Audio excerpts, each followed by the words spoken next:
Welcome to the deep dive. Maybe let's just jump right in. What if we told you that the vast majority, maybe 70% of how you age, Yeah. isn't really set in stone by your genetics, Mm. but it's actually shaped by, the choices you make every single day? Think about this. Yeah. Something as simple as, say, not getting enough of vitamin D could seriously increase your dementia risk. Right, by like 80%, some studies show. Exactly. Or having a low omega-3 index might carry basically the same mortality risk as smoking. Yeah. That's huge. It really is. So today, our mission is kind of cut through all that information overload.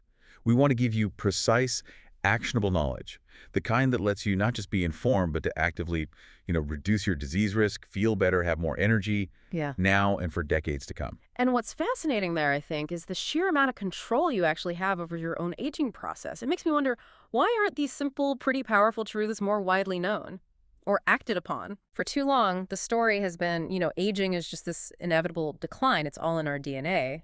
But like you said, the science, it tells a very different story. I think you hit on something really crucial there. We've all sort of grown up with this idea, haven't we? Genes are destiny, especially for health.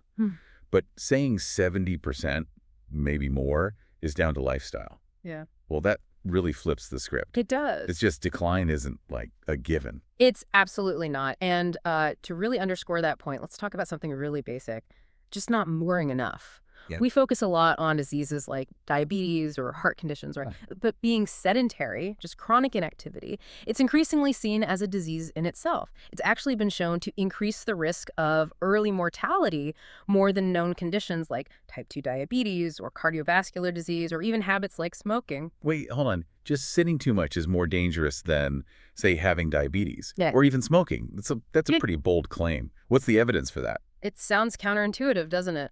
But think about the Dallas bed rest study. This was back in the 1960s. Okay.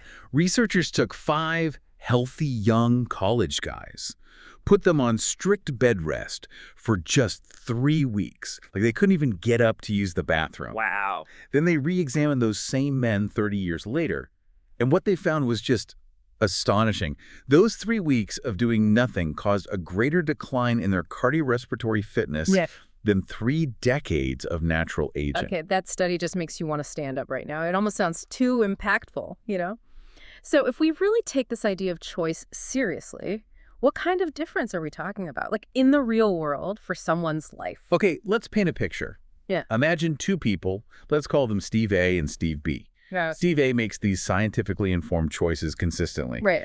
He could potentially add, say, 14 years to his life expectancy compared to Steve B, who does the opposite. But it's not just about living longer. That's key. It's the quality. Right. Exactly. It's about a potential 30 to 40-year extension of your health span.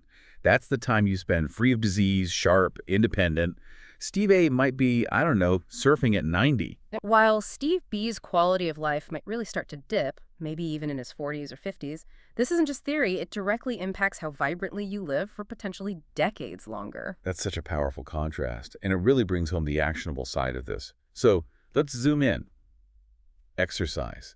Many call it the closest thing to a miracle drug we have.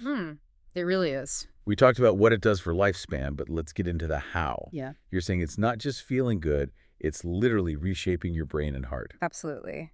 If you could put exercise in a pill, biggest blockbuster drug ever, it would blow everything else away. The impact goes right down to the molecular level. Okay. And one of the best predictors of longevity we have is cardiorespiratory fitness. We measure it as VO2 max, basically, your maximal oxygen uptake. Right. People with high cardiorespiratory fitness, they live on average 5 years longer, and they're about 80% less likely to die from, well, all sorts of causes. Even just moving from, say, low bad fitness to low normal can add 2 years to your life. That's a huge return. That's incredible. And this idea that exercise doesn't just slow decline, but can actively grow parts of your brain, I mean, that still sounds almost too good to be true for a lot of people. It's genuinely one of the most exciting areas in neuroscience right now. We have studies, particularly in older adults, 60 plus, Okay. showing that consistent aerobic exercise can actually grow the hippocampus, that's your brain's learning and memory hub, by 1 to 2% per year. This effectively reverses the typical shrinkage we see with age. Reverses it. Wow. Yeah, and looking broader, women with high cardiorespiratory fitness, an astonishing 80% lower risk of dementia. Okay, and it's not just the brain. You mentioned the heart, too.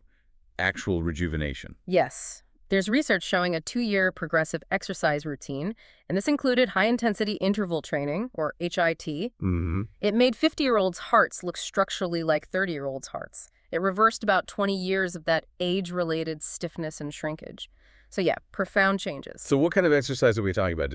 Just walking cut it for these kinds of benefits? Yeah. Walking is great. Definitely keep doing it. But for these really deep benefits, we need to talk about vigorous intensity. This is where you're breathing hard. You can't really hold a comfortable conversation. Think around 80% of your max heart rate. Okay, so getting your heart rate up properly. Exactly. Kind of gold standard protocol often cited is the Norwegian 4x4. 4 minutes of hard effort bike, rower, running, whatever works, then 4 minutes of light recovery. Repeat that 4 times. But of course, if you're new to this, please start gradually, build up, don't jump straight into the deep end. Right. And what about for people who are really short on time? Like, what's the minimum effective dose that still gives serious benefits? Yeah, good question. Even once a week can make a difference. You could try, say, 1 minute hard, 1 minute rest. Repeat that 10 times. That's a solid 20-minute workout. Okay, manageable. Or even quicker, there's Tabata. 20 seconds all out, 10 seconds rest. Repeat 8 times. Maybe do that whole cycle twice. That's just a 10-minute workout. Super intense, but effective. And you mentioned there's some, like, magic molecule involved. Lactate. I thought that was just waste product. Yeah, the lactate story is fascinating. For ages, scientists thought it was just metabolic waste, the stuff that makes your muscles burn. Right. Lactic acid burn. Exactly. Yeah. But now we know it's a miracle molecule. When your muscles crank it out during intense exercise, it travels to your brain and gets consumed there. Oh. And in the brain, it activates something called brain-derived neurotrophic factor, BDNF. Think of it like miracle grow for your brain. Miracle Grow? I like that. Yeah. It promotes new neuron growth, strengthens the connections between them, improves memory, cognition, focus, attention, even mood. So your muscles, when you push them hard, are like these little chemical factories pumping out amazing stuff for your whole body, especially your brain. So it's really about shifting focus, maybe not just hitting 10,000 steps, which is good. Still good, yeah. But making sure we get maybe 10 minutes or so of that vigorous intensity in there, too. That's a powerful shift. Okay, so beyond moving, what about what we put into our bodies? What's the next actionable piece? Absolutely. Filling those nutritional gaps. So common in modern diets. Take a simple daily multivitamin. Seems basic, right? Yeah, almost too basic. Maybe, but the results are surprisingly impactful. 3 large clinical trials showed a standard multi, like Centrum Silver. It actually improved cognition, processing speed, episodic memory in older adults. How much improvement? It was equivalent to turning back the clock on episodic memory aging by about 5 years. Wow, from a multi-aid. Yeah. It's just an easy, inexpensive way to cover those essential vitamin and mineral bases that many of us miss. 5 years? Yeah. Okay, that definitely makes the case for basics. What specific nutrients really stand out for having a massive impact? Vitamin D is absolutely critical. It acts more like a steroid hormone, really. And the problem is huge. About 70% of people in the U.S. don't have sufficient levels. 70%. Why so many? It's our modern life, mainly. Indoor lifestyles, sunscreen use, which is important for skin cancer, but blocks D production skin pigmentation plays a role even where you live, your latitude. Okay. And the consequence of being low? It's stark, an 80% increased risk of dementia. 80%. Okay, that's terrifying. What's the fix? Thankfully, it's straightforward. Supplement with vitamin D3. Studies show people who do have a 40% reduced risk of dementia. Some research even shows benefits like improved cognition in people already diagnosed. Really? Yeah. Aim for blood levels around 40 to 60 nanograms per milliliter, maybe even up to 80. Usually about 4,000 IUs a day can correct a deficiency, and it's very inexpensive. Okay, vitamin D sounds like a no-brainer then. Are there others that are similarly crucial but maybe less well-known? Magnesium, often called the master mineral. Another big deficiency, nearly half the U.S. population doesn't get enough. Half. Wow. What does magnesium actually do? It's involved in over 300 enzyme reactions. Crucial stuff like DNA repair, energy production. Chronic low levels, they don't cause immediate problems usually, but it's like this insidious accumulating damage over time. Increased cancer risk, other long-term issues. It relates to something called triage theory. Triage theory. Sounds like the body's making tough choices. Exactly. Think of it like this. If resources like magnesium are scarce, your body prioritizes. It sends the magnesium to immediate survival tasks, like making energy right now. Right. But it shortchanges longer-term projects, like meticulously repairing DNA damage, keeps you going day to day, but decades later, that accumulated damage increases your disease risk. That makes sense. So getting enough magnesium avoids that. The data suggests it helps significantly. People with the highest magnesium levels, about 40% lower all-cause mortality, 50% lower cancer-related mortality. Even just a 100 milligram drop in daily intake is linked to a 24% higher risk of pancreatic cancer. Wow. Where do we get it? Dark leafy greens are great. Magnesium is right at the center of the chlorophyll molecule. And consider supplementing, especially if you're active. Athletes often need 10–20% more. Okay, magnesium noted. What about omega-3s? I've heard these comparisons to smoking, which sounds extreme. Is there truth to that? It's an important point, often missed. Not getting enough marine omega-3s, that's EPA and DHA, is actually one of the top 6 preventable causes of death, according to a major Harvard study. Top 6. Up there with. Hypertension, smoking, things like that. Specifically, having a low omega-3 index, that's the level in your red blood cells, below 4%, carries the same mortality risk as being a current smoker. That is stunning. Same risk as smoking. Yeah, but the flip side is positive. A high index, 8% or more, associated with a 5-year increase in life expectancy. Plus, it helps resolve inflammation, which we now know plays a huge role in things like depression. Omega-3s can really blunt depressive symptoms. And it reduces cardiovascular risk, too. So how do we get enough? Fish?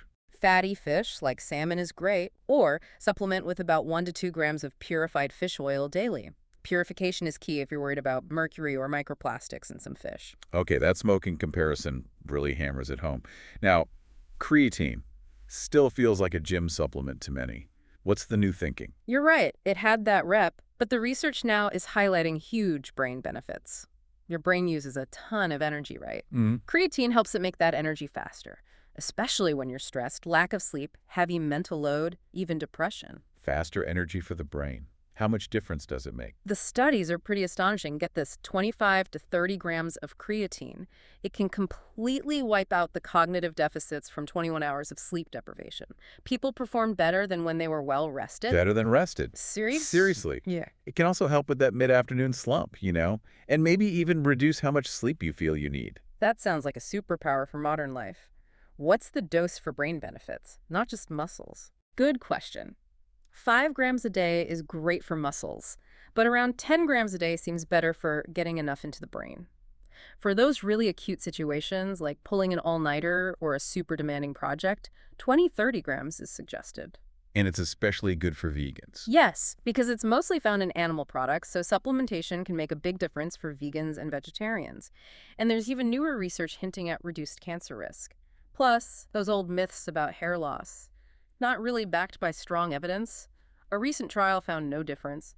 Minimal water weight, maybe a couple of pounds, nothing harmful. It's amazing how much we're learning. Okay, one more on nutrients for parents or expecting parents. Anything to boost a child's future brain power. Yes, absolutely. Choline. It's an essential nutrient, and the impact on the developing brain is significant. Studies found pregnant women who got higher amounts of choline, like 930 milligram versus the standard 480 milligram RDA. Their kids scored significantly higher on IQ tests later on. Wow, so diet during pregnancy really shapes that. Profoundly. So expecting mothers can supplement or focus on choline-rich foods like egg yolks. It's a powerful investment in the future. And if we just, connect this all together, these nutrients, they're not just about fixing major deficiencies you'd see in a textbook. They're fundamental building blocks. Optimal health, brain function, mood, long-term disease risk.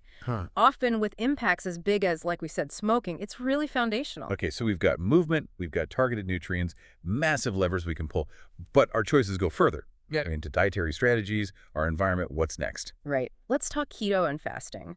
Basically, ketosis shifts your body to using fat for fuel, making ketones like BHB, beta-hydroxybutyrate. It's not just fuel for the brain, it's a signaling molecule. It fires up that BDNF, the brain miracle girl we talked about. Okay. It's energetically great for neurons, and it pushes glucose into a pathway that makes glutathione a major brain antioxidant.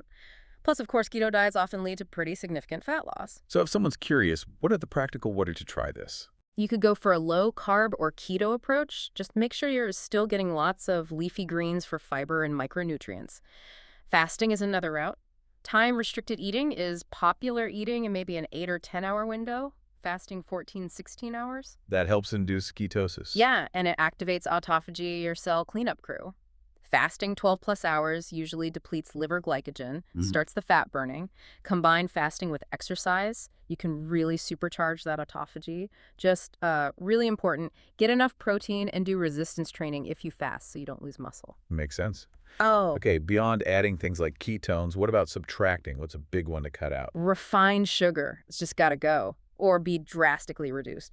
Constantly high blood sugar leads to insulin resistance. Your cells stop listening to insulin properly. And that causes damage. Widespread damage, including brain atrophy, actual brain shrinkage, even at blood sugar levels just considered high normal. So cutting back refined sugar and processed carbs is crucial. Okay. And what about these environmental things like microplastics? They seem unavoidable. Can we do anything? They are incredibly pervasive, you're right. Plastic-lined coffee cups. Heat makes them leach way more, like 55 times more. Wow. Tea bags often shed thousands of particles. Canned goods lining, BPA, BPS, endocrine disruptors. Soup from a can versus glass. 1,000% increase in DPA. Even paint on glass bottle lids can flake off, and the tiny nanoplastics are even sneakier. Okay, that's depressing. Is there anything we can do to fight back? Well, fiber might be a shield, especially soluble fermentable fiber. Animal studies suggest it can help trap microplastics in the gut, help you excrete them. Fiber helps get rid of them. Seems to help reduce absorption, yeah. So actionable things. Reusable glass or metal for hot drinks, loose leaf tea, avoid cans when possible, and just really ramp up your fiber intake, fruits, veggies, whole grains. Good tips. What about water? Yeah. Pesticides. Yeah, another concern, pesticides from farms, even golf courses, they're mitochondrial toxins. They mess with your cell's energy production. Linked to diseases. Strongly. Parkinson's, for example. One study showed 126% higher risk for people living near golf courses, likely from contaminated water. So using a good water filter, especially reverse osmosis, is a smart move if you're in an area with agriculture or just want that extra protection. Okay, wow. We've covered exercise, nutrients, diet, environment, huge areas. Yeah. But let's go a bit beyond. What about heat, saunas, and sleep? How do they fit in? Both are incredibly powerful tools. Deliberate heat exposure saunas, hot tubs, it's amazing. A hot traditional sauna like 175, 180 Fahrenheit, it actually mimics moderate aerobic exercise. It mimics exercise. How? Increases heart rate, cardiac output, blood flow. It adds to your regular exercise benefits, improving fitness, cholesterol, blood pressure, even more. And longevity data is pretty compelling. Really? How compelling? Regular sauna use, like 4 to 7 times a week for 20 minutes, associated with 50% lower cardiovascular death risk, 40% lower all-cause mortality compared to just once a week. 50%. 40%, that's massive. It is. Plus, it helps mood, stress resilience, even memory boosts growth hormone, IGF-2, and for sleep. Heat produces these things called somnogenic cytokines. They make you sleepy, help you relax. So, practical advice. Aim for traditional sauna sessions if you can. Hot tubs work too. Maybe a hot bath or sauna before bed for sleep, or after workouts to boost the fitness gains. Infrared saunas are good too, but usually less hot, so you might need longer sessions, maybe over an hour, for similar core temp benefits. Though some studies with extreme infrared heat showed huge antidepressant effects. Okay, and finally, sleep. We know it's important, but what's the deep dive perspective on why it's so critical for the brain long term? It's about waste clearance. During deep sleep, your brain turns on the glymphatic system. Think of it as the brain's dishwasher. Brain dishwasher, okay. It flushes out accumulated junk, including proteins like amyloid plaques, the ones linked to Alzheimer's. Chronic poor sleep gums up this system. Plaques build up over decades, increasing Alzheimer's risk significantly. So poor sleep directly contributes to that risk pathway. Directly. So prioritizing good sleep is non-negotiable. And one key actionable tip: stop eating at least 3 hours before your natural bedtime.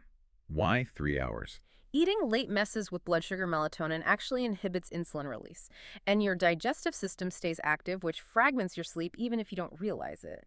And you know, if we just connect this back, these things, heat, optimizing sleep, they seem maybe less obvious, but they're powerful ways to positively stress your body. They build resilience, trigger repair deep down at the cellular level. It shows health isn't just avoiding bad stuff, but these intentional actions you take. Wow, okay. What an incredible journey. We've gone from how much control we have through exercise literally reshaping us, the power of nutrients, smart diet and environment choices, and now heat and sleep.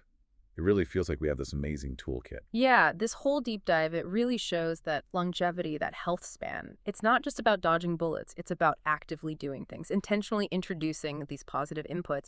And the best part, so many are simple, totally within your control starting today. Absolutely. So our call to action for you listening, pick one thing, maybe two, something from this that resonated, and just start implementing it. Small steps, consistently, they add up to huge results over time. Couldn't agree more. And here's a final thought to leave you with. We're often really bad at predicting what our future selves will want or need. We make choices based on now, right? We forget our priorities, our energy, our desires. They change. So take a second. Think about your future self, 60, 70, 90. What quality of life do you want for them? Powerful question. Because the decisions you make today, even the inconvenient ones, they're probably the greatest gift you can give that future you.